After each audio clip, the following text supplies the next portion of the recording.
ग्रंथराज श्रीमद्भागवतम की जय। श्रीमद्भागवतम कथारूप 28वां अध्याय। दक्ष की प्रजा, नारद मुनि को शाप। छठा स्कंध। जब 10 प्रचेता तपस्या करके जल से बाहर निकले, उन्होंने देखा कि संपूर्ण पृथ्वी विशाल वृक्षों से आच्छादित हो चुकी थी। इसे देखकर उन्हें क्रोध आ गया। उन सब वृक्षों को जलाकर भस्म करने की इच्छा से प्रचेता अपने मुखों से वायु और अग्नि उत्पन्न करने लगे। इसे देखकर सोमदेव उन्हें शांत करने के लिए वहां प्रकट हो गए। संपूर्ण वनस्पति जगत के स्वामी सोमदेव को वृक्षों कर अत्यंत करुणा आई।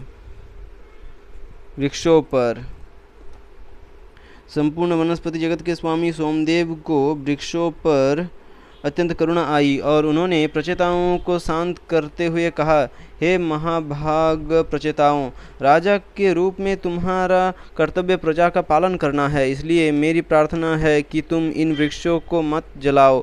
भगवान हरि ने समस्त प्राणियों के भोजनार्थ इन वृक्षों तथा अन्य वनस्पतियों की रचना की है। तुम्हारे पिता महाराज प्राचीन बरही तथा भगवान विष्णु, इन दोनों ने तुम्हें प्रजा उत्पन्न करने का आदेश दिया है। तब क्या विचार करके तुम इन वृक्षों तथा वनस्पतियों को नष्ट करना चाहते हो? तुम्हारी प्रजा और उनके वंशजों के लिए इन वृक्षों की रक्षा अत्यंत महत्वपूर्ण है। जिस प्रकार माता पिता बच्चे की रक्षा करते हैं, पलंग के आँखों की रक्षा करती है, पलके आँखों की रक्षा करती है, पति अपनी पत्नी की रक्षा करती है, गृहस्थ भिखारियों का पालन करता है, विद्वान व्यक्ति मूर्खों का मार्गदर्शन करता है, उसी प्रकार राजा का कर्तव्य समस्त प्रजा का संरक्षण करना है। ये वृक्ष भी तुम्हारी प्रजा है। मेरा निवेदन है कि तुम अपने क्रोध पर नियंत्रण करो और इनका संरक्षण करो। भगवान प्रत्येक चर अचर प्राणी के हृदय में परमात्मा रूप में स्थित है और इस प्रकार प्रत्येक प्राणी का शरीर भगवान का मंदिर है। इस उच्च दृष्टिकोण से देखते हुए तुम भगवान को संतुष्ट करो और वृक्षों के रूप में इन प्राणियों का वध मत करो। जो वृक्ष जल गए सो जल गए, परंतु शेष वृक्षों को कृपया छोड़ दो। हे राजकुमारों, मारीसा नामक इस सुंदर तथा सुशीला कन्या को स्वीकार करो। इन वृक्षों ने इसका लालन पालन किया है, इसे अपनी पत्नी रूप में स्वीकार करो। सोमदेव के इन वचनों को सुनकर प्रचेतागण शांत हो गए। उन्होंने धर्म के अनुसार प्रमलोच अप्सरा की पुत्री मारीसा से विवाह किया। प्रचेताओं के सम्मिश्रित वीर्य से मारीसा के गर्भ से सर्वप्रथम दक्ष का जन्म हुआ। दक्ष ने अपने मन से सबसे पहले विभिन्न देवताओं, असुरों, मनुष्यों, पक्षियों, पशुओं, जलचरों तथा अन्य प्राणियों की उत्पत्ति की। परंतु जब उन्होंने देखा कि इन जीवात्माओं की उत्पत्ति उनके मन अनुसार नहीं हुई है, वे विंध्याचल पर्वत के निकट अघमर्षण नामक पवित्र स्थल पर चले गए। वहां दक्ष ने भगवान विष्णु को प्रसन्न करने के लिए घोर तपस्या तथा अनेक अनुष्ठान किए। इस दौरान उन्होंने भगवान को हंसगुह्य प्रार्थनाएं अर्पित की। हंसगुह्य प्रार्थना अर्थात, मैं परम भगवान को प्रणाम करता हूँ। वे माया शक्ति से परे हैं और केवल शुद्ध ज्ञान द्वारा ही उनकी अनुभूति की जा सकती है। उनकी इच्छा सदैव सर्वोपरि रहती है। इस प्रकार वे समस्त जीवों एवं भौतिक सृष्टि के स्वामी है। जिस प्रकार विषय वस्तु नहीं जान पाती कि इंद्रियां उन्हें किस प्रकार ग्रहण कर रही है, उसी प्रकार यद्यपि जीवात्मा शरीर के भीतर परमात्मा के साथ निवास करता है, वह जान नहीं पाता कि किस प्रकार भगवान उसकी इंद्रियों को निर्देशित कर रहे हैं। जब व्यक्ति की चेतना सूक्ष्म एवं स्थूल दोनों भौतिक तत्वों के संदूषण से शुद्ध हो जाती है और जागृत, सुषुप्त तथा स्वप्नावस्था में भी उद्विग्न नहीं होती, उस समय वो व्यक्ति दिव्य स्तर पर स्थित हो जाता है।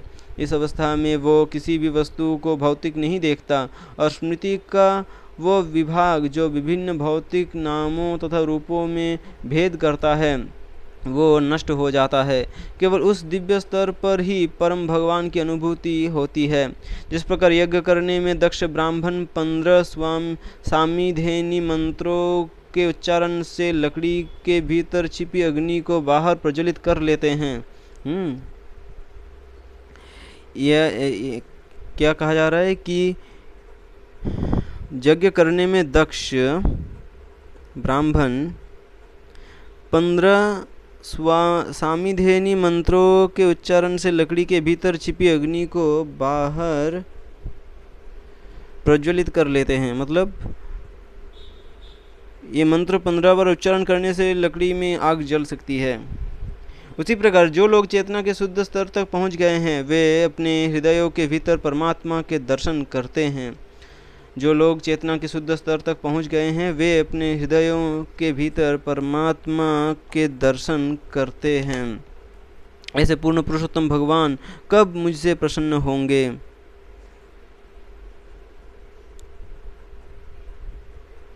परम ब्रह्म श्री कृष्ण प्रत्येक वस्तु के मूल स्रोत हैं, चाहे वे किसी कार्य को स्वयं करे अथवा किसी के माध्यम से करवाए। वे ही एकमात्र मूल कर्ता तथा समस्त कारणों के परम कारण है। मुनियों के हृदयों के भीतर बैठकर, फिर से कहता हूँ, ईश्वर परम कृष्ण सच्चिदानंद विग्रह अनादिरादिर गोविंद सर्व कारण कारणम, ब्रह्मा जी ब्रह्म संहिता में जो कहते हैं यही वही बात यहाँ कर रहे हैं। कौन? दक्ष कह रहा है भगवान विष्णु को प्रसन्न करने के लिए तपस्या करने समय क्या? परम ब्रह्म श्री कृष्ण प्रत्येक वस्तु के मूल स्रोत है, चाहे वे किसी कार्य को स्वयं करे अथवा किसी के माध्यम से करवाए। वे ही एकमात्र मूल कर्ता तथा समस्त कारणों के परम कारण है। मुनियों के हृदयों के भीतर बैठकर वे उन्हें विभिन्न मतों का प्रसार करने की प्रेरणा देती है। वे उन्हें ऐसी विस्मृति प्रदान करते हैं कि वे अपने मूल स्वरूप को भूलकर परस्पर वाद विवाद करते हुए कई बार सहमत होते हैं और कई बार असहमत। इस प्रकार भगवान ने इस भौतिक संसार में एक ऐसी परिस्थिति का निर्माण किया है जिसके कारण वे मुनिजन कभी भी किसी निष्कर्ष पर नहीं आ पाते। जिस प्रकार वायु किसी वस्तु के गुणों को उड़ाकर ले जाती है, जैसे फूल की गंध, उसी प्रकार भगवान व्यक्ति की इच्छा अनुसार निम्न स्तर की उपासना के रूप में स्वयं को प्रकट करते हैं। यद्यपि कई बार भगवान विष्णु देवता के रूप में भी आते हैं, परंतु वह उनका मूल स्वरूप नहीं होता। इसलिए ऐसे रूपों का क्या लाभ? मेरी यही कामना है कि आदि भगवान मेरी इच्छाओं की पूर्ति करे। सदैव भक्तों के प्रति स्नेहिल रहने वाले भगवान विष्णु दक्ष द्वारा अर्पित की गई प्रार्थनाओं से अत्यंत प्रसन्न हो उठे और उस पवित्र स्थान पर प्रकट हो गए। भगवान के चरण कमल गरुड़ के कंधों पर टिके थे और उन्होंने अपनी अष्टभुजाओं में चक्र, शंख, खड्ग, ढाल, बाण, धनुष, रस्सी और गदा धारण की हुई थी। उनकी गहरी नीली देह सुंदर पीताम्बर से सुसज्जित थी। मुख अत्यंत उल्लसित प्रतीत हो रहा था। उन्होंने गले से लेकर चरणों तक फूलों की झुलती माला पहनी थी और उनकी संपूर्ण देह विलक्षण सुंदर आभूषणों से सजी थी। भगवान के साथ नारद मुनि तथा देवराज इंद्र सहित प्रमुख देवगण भी थे। भगवान के पीछे तथा उनके दोनों ओर खड़े ये भक्तगण निरंतर उनका स्तुतिगान कर रहे थे। सहसा भगवान के अद्भुत देदीप्यमान रूप को देखकर दक्ष तो कुछ भयभीत हो गए, परंतु फिर उन्होंने अत्यंत आनंद पूर्वक भगवान को साष्टांग प्रणाम किया। जिस प्रकार पर्वतों से नीचे बहने वाली नदियाँ पानी से भर जाती है, उसी प्रकार भगवान के दर्शन से दक्ष की इंद्रियाँ आनंद से भर उठी। वे इतने भाव विभोर थे कि उनके मुख से कोई शब्द नहीं निकल रहा था और वे भूमि पर ही लेटे रहे। भगवान दक्ष के हृदय की अभिलाषा को जानते थे और इसलिए उन्होंने कृपापूर्वक उनसे कहा, हे महाभाग प्राचेतज, मुझ में दृढ़ विश्वास होने के कारण तुमने इस परम दिव्य आनंद के स्तर को प्राप्त किया है। वास्तव में तुम्हारी भक्ति और तपस्या के मेल से तुम्हारा जीवन सफल हो गया है। मेरी यही इच्छा है कि इस संसार का प्रत्येक प्राणी सुखी रहे और तुम भी संपूर्ण जगत के कल्याणार्थ ही तपस्या करो। मैं बहुत प्रसन्न हूँ कि तुम मेरी इच्छा को फलीभूत करने में मेरी सहायता कर रहे हो और इसीलिए मेरी तटस्थ शक्ति के विस्तार तुम सब प्रजापतियों को मेरे विभिन्न गुणों का अवतार माना जाता है। प्रिय दक्ष, पंचजन प्रजापति की असिकनी नामक एक कन्या है। मेरी इच्छा है कि तुम उसके साथ विवाह करो। तुम उसके साथ सहवास करते हुए सैकड़ों संतान उत्पन्न करोगे और इस प्रकार सृष्टि में प्रजा का विस्तार होगा। तुम्हारी ये सब संतानें भी मेरी माया शक्ति के चंगुल में बधी रहेगी और इस प्रकार तुम्हारे ही समान संभोग करेगी। परंतु मेरी कृपा से तुम और वे सब भक्तिपूर्वक मेरी सेवा भी कर पाओगे। इस प्रकार दक्ष को उपदेश देकर भगवान वहां से तुरंत अंतर्धान हो गए, मानो जैसे कोई स्वप्न था। तत्पश्चात भगवान की माया शक्ति के प्रभाव से दक्ष ने अपनी पत्नी असिकनी के गर्भ से 10,000 पुत्रों को जन्म दिया। उनका नाम पड़ा हर्यश्व। वे सभी पुत्र अत्यंत मृदु तथा अपने पिता के आज्ञाकारी थे। जब दक्ष ने उन्हें संतान उत्पत्ति करने का आदेश दिया तो वे सब पश्चिम दिशा में स्थित नारायण सर नामक तीर्थ स्थान पर गए, जहाँ सिंधु नदी समुद्र में मिलती है। वहाँ हर्यश्व नियमित रूप से उस पवित्र सरोवर में स्नान करने लगे। इस प्रकार धीरे धीरे उनका मन शुद्ध हो गया और उनका चित्त परमहंस साधुओं के कार्यों की ओर प्रवृत्त होने लगा। परंतु चूंकि उनके पिता ने उन्हें संतानोत्पत्ति का आदेश दिया था, इसलिए उन्होंने इस उद्देश्य की पूर्ति के लिए कठोर तपस्याएं की। एक दिन नारद मुनि वहां आए और उन युवकों को उपदेश देते हुए कहने लगे, हे हर्यश्व, तुमने अभी तक इस पृथ्वी की सीमा नहीं देखी है। एक ऐसा राज्य है जहाँ केवल एक पुरुष निवास करता है और वहाँ एक ऐसा छिद्र है जहाँ प्रवेश करने के बाद कोई बाहर नहीं आता। वहाँ एक पुंसचल स्त्री रहती है जो स्वयं को आकर्षक वस्त्रों तथा आभूषणों से सजा कर रखती है और वहाँ रहने वाला पुरुष उसका पति है। उस राज्य में एक ऐसी नदी है जो दोनों दिशाओं में बहती है। एक ऐसा घर है जो 25 तत्वों के मिश्रण से बना है। एक ऐसा हंस है जो विभिन्न बोलियों में बोलता है और नुकीली धार तथा वज्र से बनी तीव्रता से गोल घूमने वाली एक वस्तु है। क्योंकि अभी तुम सब नादान हो और तुमने ये सब नहीं देखा है, तुम्हारे पास ज्ञान का अभाव है और ज्ञान के बिना भला तुम किस प्रकार संतान उत्पत्ति कर सकोगे। तुम्हारे पिता महान विद्वान है, परंतु तुम उनकी वास्तविक आज्ञा को नहीं समझ पाए हो। अपने पिता के मूल उद्देश्यों को समझे बिना तुम किस प्रकार प्रजा उत्पन्न करोगे। नारद मुनि के पहली भरे शब्दों को सुनकर हर्यश्व सहज रूप से उन्हें समझ गए। बिना किसी की सहायता लिए वे उसका अर्थ जान गए, जो इस प्रकार है। धरती को व्यक्ति के कार्यों का क्षेत्र अथवा भौतिक शरीर कहा जाता है।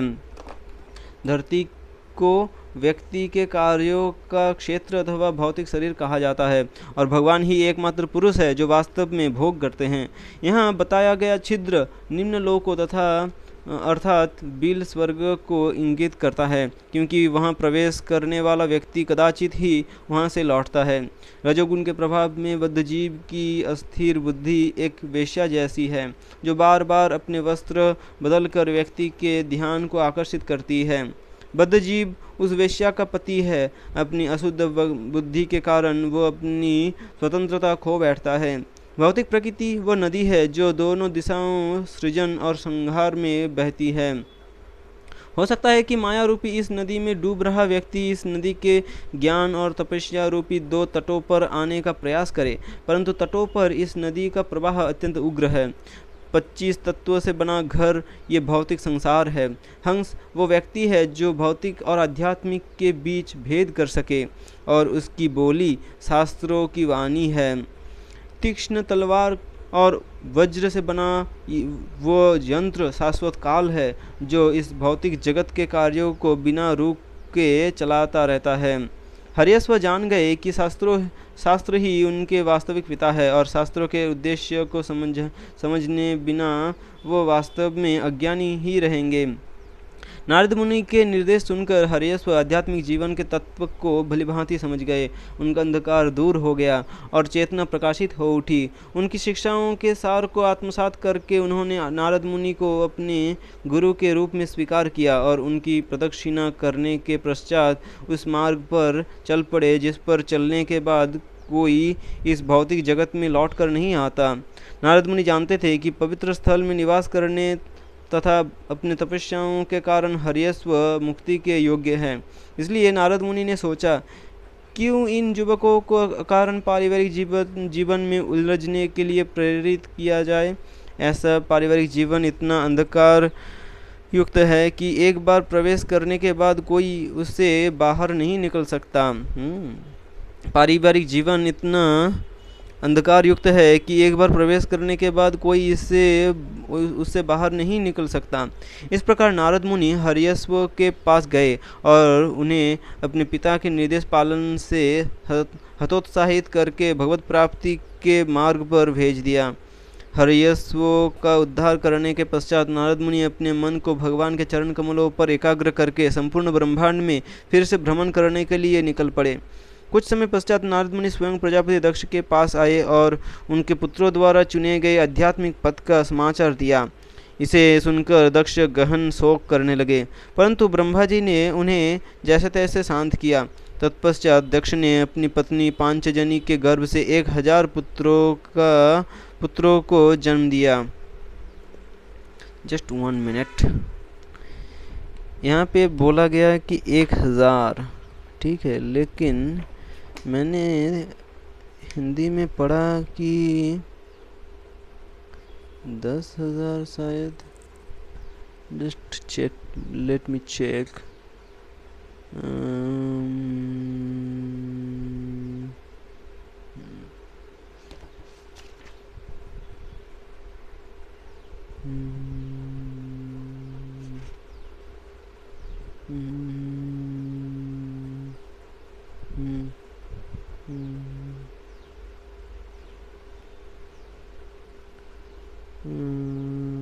1000 मोशन, ओके 1000, हाँ 1000 ही है, सॉरी।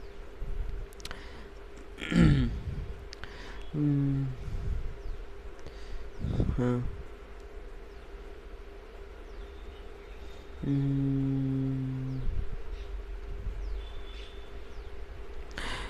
तत्पश्चात दक्ष ने अपनी पत्नी पांचजनी के गर्भ से 1000 पुत्रों को जन्म दिया। उनका नाम हुआ सबलाश्व।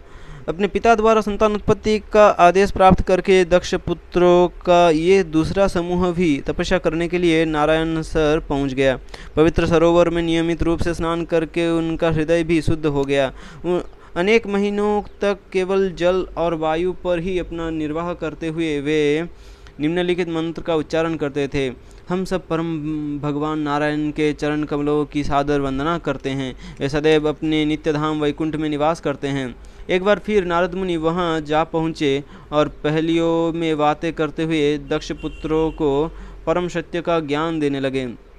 सबलाश्व को अपने अग्रजों द्वारा अपनाए गए पथ पर चलने की प्रेरणा देकर नारद मुनि की कृपा दृष्टि कभी व्यर्थ नारद मुनि की कृपा दृष्टि कभी व्यर्थ नहीं जाती, वहां से प्रस्थान किया। नारद मुनि की कृपा से सबलाश्व ने संतान उत्पत्ति की अपनी सब अभिलाषाएं त्याग दी और शुद्ध कृष्ण भक्ति से संबंधित कार्य करने लगे। जिस प्रकार रात पश्चिम दिशा में छिपकर फिर नहीं लौटती, उसी प्रकार दक्ष के ये पुत्र आज तक नहीं लौटे हैं। उस समय दक्ष प्रजापति को अनेक अपशकुन दिखने लगे और जब उन्हें यहाँ वहाँ से समाचार प्राप्त हुआ कि उनके पुत्रों का दूसरा दल भी नारद मुनि के बहकावे में आ गया है, वे अत्यंत शोकातुर और क्रोधित हो उठे। भौतिकवादी माता पिताओं का ऐसा स्वभाव है। भौतिकवादी माता पिताओं का ऐसा स्वभाव होता है कि जब उनके युवा बच्चे कृष्ण भक्ति को अंगीकार करते हैं तो उन्हें लगता है कि उनके बच्चों को जीवन के सुखों से वंचित किया जा रहा है। वे अत्यंत क्रोधित हो जाते हैं और भक्तों पर समाज के शत्रु होने का आरोप लगाने लगते हैं। नारद मुनि जानते थे कि जब कोई व्यक्ति शोकातुर होता है तो वह समय उसे भक्ति का ज्ञान देने के लिए सर्वोत्तम है। जब कोई व्यक्ति शोकातुर होता है उस समय उसे भक्ति का ज्ञान देने के लिए सर्वोत्तम होता है। और उन्होंने इस सुअवसर लाभ उठाया। दक्ष को भौतिकवादी जीवन से मुक्त करने के उद्देश्य से उनके महल पहुंच गए। नारद मुनि को देखते ही दक्ष क्रोध में तमतमा उठे। उनके होंठ कांप रहे थे और वे अत्यंत कठोर शब्दों में नारद मुनि की निंदा करने लगे। दक्ष ने कहा, तुम जैसे लोग साधुओं के वस्त्र तो पहनते हो, परंतु वास्तव में तुम पाखंडी हो। मेरे अबुद्ध बालकों को वैराग्य का पथ दिखाकर तुमने सिद्ध कर दिया है कि तुम निर्लज्ज और दयाहीन हो। तुमने मेरे साथ ये बहुत बड़ा अन्याय किया है। मेरे पुत्रों पर अभी तक समाज के अनेक ऋण शेष थे। वे अभी तक यज्ञ करके देव ऋण, यहाँ पे बताया जा रहा है कि कर्मकांड के अनुसार क्या करने से क्या होता है, कौन से कार्य द्वारा कौन से ऋण चुकते हैं, मिटते हैं। लेकिन भक्त जो भगवान को निरंतर स्मरण करते हैं उनके लिए ऐसे करने का ज़रूरत नहीं है। वो भगवान को स्मरण करने से ही सारे ऋणों से मुक्त हो जाते हैं। जो भी हो, यहाँ पे दक्ष कह रहे हैं कि यज्ञ उनके जो सेकेंड बैच के जो संतान थे ना, सबलाश्व, वो अभी भी समाज के अनेक ऋण उनके शेष बचे थे। वो अभी तक वो कर नहीं पाए कि तुम उनको आध्यात्मिक ज्ञान की ओर बढ़ा रहे हो, उनको गृहस्थ जीवन अपनाने से रोक रहे हो।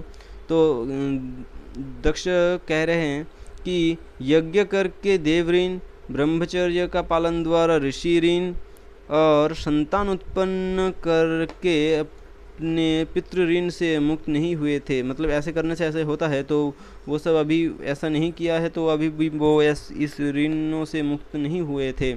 और उन्हें इस वैदिक मार्ग से भटकाकर तुमने उनकी इस जगत तथा अगले जगत में प्रगति को बाधित किया है।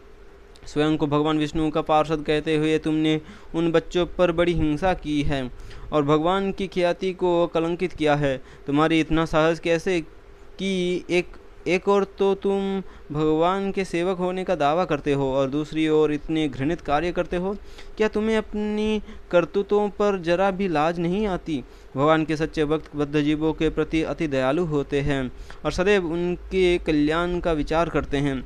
यद्यपि तुम्हारी वेशभूषा तो भक्तों जैसी है, परंतु तुम उन लोगों से शत्रुता रखते हो जो तुम्हारे शत्रु नहीं है। तुम दूसरों के परिवार में तथा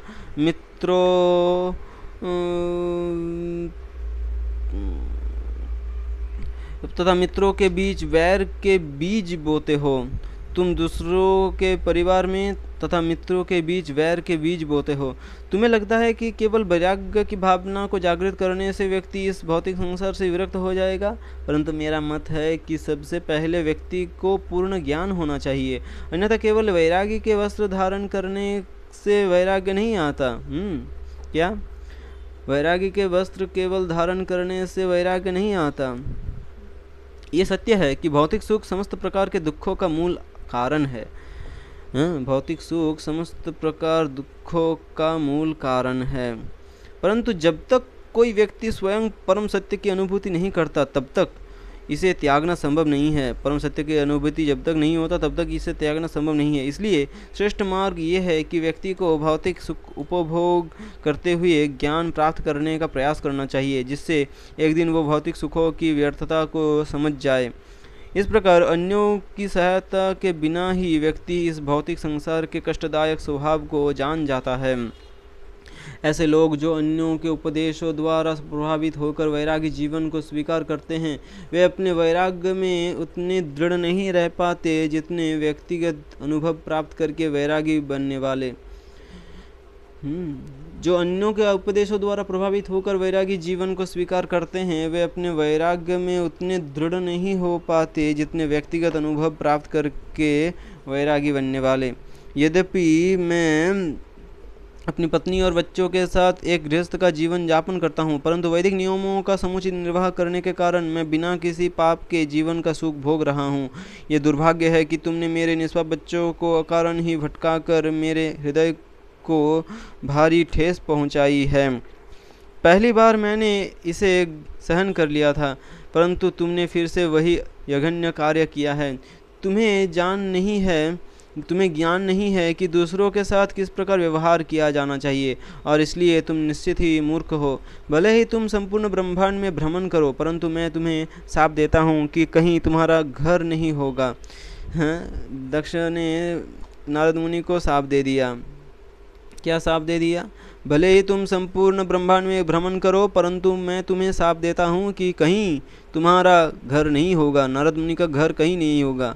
नारद मुनि चाहे कितना ही संपूर्ण ब्रह्मांड में भ्रमण करे, लेकिन उनका कहीं घर नहीं होगा, ऐसा शाप दे दिया दक्ष ने नारद मुनि को। दक्ष के ये तर्क दोषपूर्ण थे। भौतिक संसार के दुखों का स्वयं अनुभव करने के बाद भी आवश्यक नहीं कि व्यक्ति के चित्त में वैराग्य उत्पन्न हो। भौतिक भोगों को भोगने की इच्छा तथा भौतिक गुण इतने प्रबल है कि प्रत्येक दुख देखने के बाद भी व्यक्ति इंद्रिय भोग के अपने प्रयासों को नहीं छोड़ता। क्या? भौतिक भोगों को भोगने की इच्छा तथा भौतिक गुण इतने प्रबल है कि प्रत्येक दुख देखने के बाद भी व्यक्ति इंद्रिय भोग के अपने प्रयासों को नहीं छोड़ता। और ये सत्य है कि नारद मुनि जैसे महाभागवत वैष्णवों के आशीष से ही व्यक्ति के चित्त में सुसुप्त वैराग्य की भावना जागृत होती है। महाभागवत वैष्णवों के आशीष से ही व्यक्ति के चित्त में सुसुप्त वैराग्य की भावना जागृत होती है। दक्ष के शाप को सुनकर नारद मुनि ने कहा, तद्वाणम, ऐसा ही हो। यद्यपि नारद मुनि के पास दक्ष को प्रतिशाप देने की शक्ति थी, परंतु उन्होंने ऐसा नहीं किया। वे एक सहनशील तथा दयालु साधु जो थे। वास्तव में नारद मुनि जैसे प्रचारक भक्तों के लिए दक्ष का ये शाप एक वरदान है, क्योंकि इसकी सहायता से वे संपूर्ण जगत में निरंतर भ्रमण करते हुए मनुष्य समाज को भगवत भक्ति प्रदान कर सकते हैं। अगर कहीं घर हो गया नारद मुनि का तो वो वहाँ ही रह जाएंगे, तो फिर प्रचार कैसे होगा? अगर ब्रह्मांड में भ्रमण नहीं करेंगे तो प्रचार कैसे होगा? तो फिर ये जो शाप दक्ष ने दिया नारद मुनि को, ये उनके लिए नारद मुनि के लिए एक आशीर्वाद ही हो गया। वास्तव में नारद मुनि जैसे प्रचारक भक्तों के लिए दक्ष का शाप एक वरदान हो गया, वरदान है, क्योंकि इसकी सहायता से वे संपूर्ण जगत में निरंतर भ्रमण करते हुए मनुष्य समाज को भगवत भक्ति प्रदान कर सकते हैं। इसके पश्चात ब्रह्मा जी के निर्देश पर दक्ष ने अपनी पत्नी असिकनी के गर्भ से 60 कन्याओं को जन्म दिया। दक्ष जानते थे कि नारद मुनि द्वारा इन कन्याओं को वैराग्य के पथ पर ले जाने की कोई संभावना नहीं है। दक्ष ने इन 60 में से 10 पुत्री क्या हुआ? फर्स्ट बैच में कितना संख्या था, ये इम्पोर्टेंट है, मतलब याद रखने के लिए भी।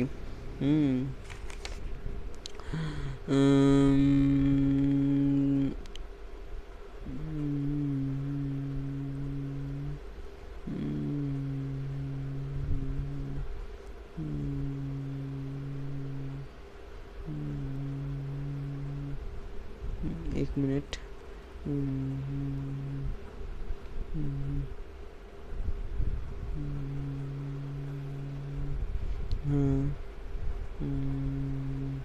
हरियस्व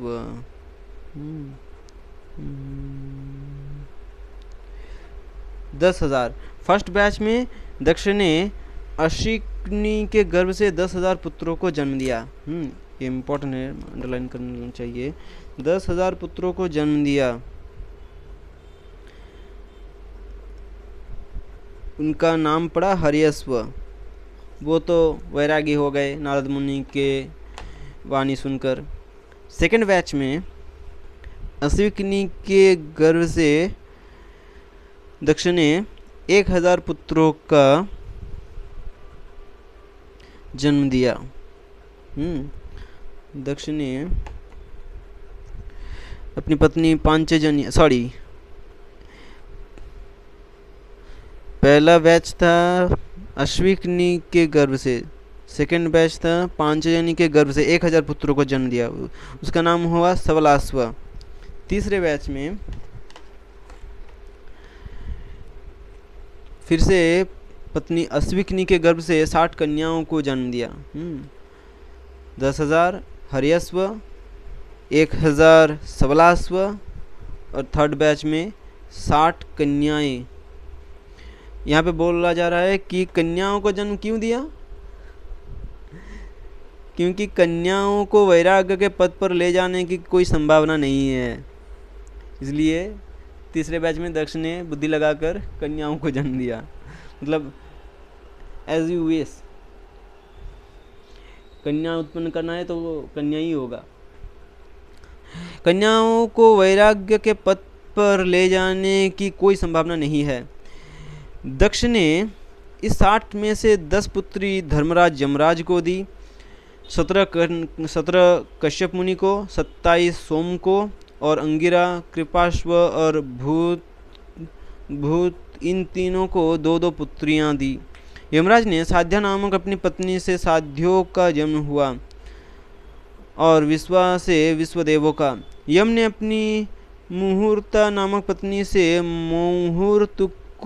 मुहूर्तिको को जन्म दिया। ये देवता अपने अपने शासनकाल के दौरान जीवात्माओं को उनके कर्मफल प्रदान करते हैं। यम की वसु नामक पत्नी से 8 वसुओं का जन्म हुआ, जिनमें द्रोण प्रमुख थे। द्रोण की अभिमति नामक पत्नी से हर्ष, शोक, भय तथा अन्य पुत्रों का जन्म हुआ। अग्नि नामक वसु की पत्नी कृत्तिका से स्कंद कार्तिकेय का जन्म हुआ। यहाँ पे कार्तिकेय के बारे में 2 क्यों है, मतलब ये चर्चा करने का विषय है। मतलब अग्नि नामक वसु की पत्नी कृतिका से कार्तिकेय, अग्नि और कृतिका से कार्तिकेय का जन्म हुआ। लेकिन हम तो जानते हैं कि शिव पार्वती के पुत्र थे कार्तिकेय, तो वो और ये अलग है कि नहीं, ये जानना पड़ेगा। जो भी हो, अग्नि नामक वसु की पत्नी कृतिका से स्कंद कार्तिकेय का जन्म हुआ और दोष नामक वसु की पत्नी सरवरी से शिशुमार का जन्म हुआ, जो पूर्ण पुरुषोत्तम भगवान के एक विस्तार थे। वास्तु नामक वसु की पत्नी आंगिरसी से महान वास्तुशिल्पी विश्वकर्मा का जन्म हुआ और उनकी पत्नी आकृति ने चाक्षुष मनु को जन्म दिया।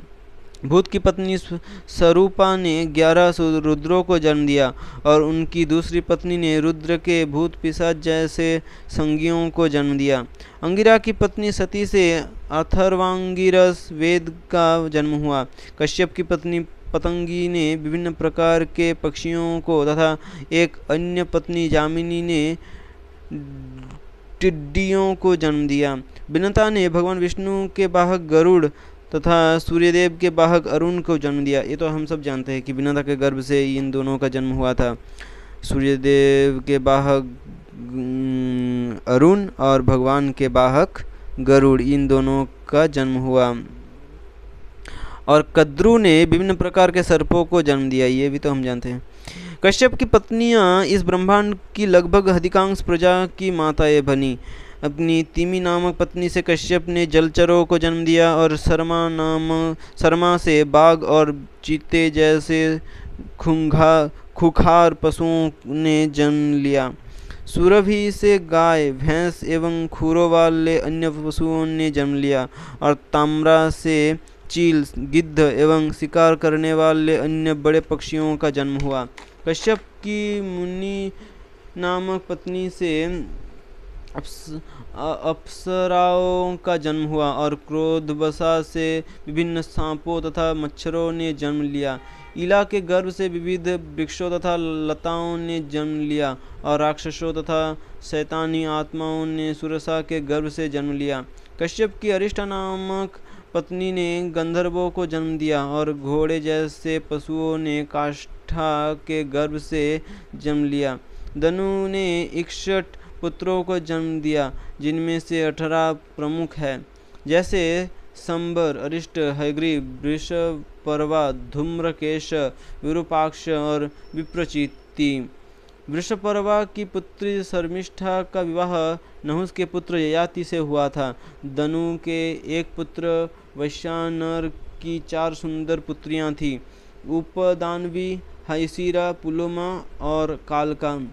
उपदानवी का विवाह हिरण्याक्ष से हुआ, हाइसिरा का क्रतु से, तथा अन्य 2 पुलोमा और कालका को कश्यप ने स्वीकार किया। इन दोनों के गर्भ से 60,000 निवात कवचों, पौलोमों तथा कालकेयों का जन्म हुआ, जिनका वध अर्जुन द्वारा हुआ। अपनी पत्नी सिंहिका से विप्रचित प्रजापति ने 101 पुत्र को जन्म दिया, जिनमें राहु सर्वप्रमुख थे। अन्य 100 पुत्र केतु के नाम से प्रसिद्ध हुए। अदिति के 12 पुत्रों के नाम इस प्रकार है: विवस्वान, अर्यमा, पूषा, त्वष्टा, सविता, भग, धाता, विधाता, वरुण, मित्र, शत्रु और उरुक्रम। विवस्वान की पत्नी संज्ञा ने श्राद्धदेव, मनु तथा एक जुड़वा भाई बहन जमराज और जमुना नदी को जन्म दिया। जमराज और जमुना ये 2 जुड़वा भाई बहन हैं। यमुना को जमी भी कहा जाता है। जम और जमी। पृथ्वी पर एक घोड़ी के रूप में भ्रमण करते हुए जमी ने अश्विनी कुमारों को जन्म दिया। जमुना से अश्विनी कुमारों को जन्म हुआ। विवस्वान की दूसरी पत्नी छाया ने 2 पुत्रों शनैश्चर और सावर्णी मनु तथा एक पुत्री तप्ती को जन्म दिया। तप्ती का विवाह संवरण से हुआ। अर्यमा की पत्नी मातृका ने अनेक विद्वानों पुत्रों को जन्म दिया और फिर उनकी सहायता से ब्रह्मा जी ने आत्मनिरीक्षण की क्षमता रखने वाले मनुष्यों को उत्पन्न किया।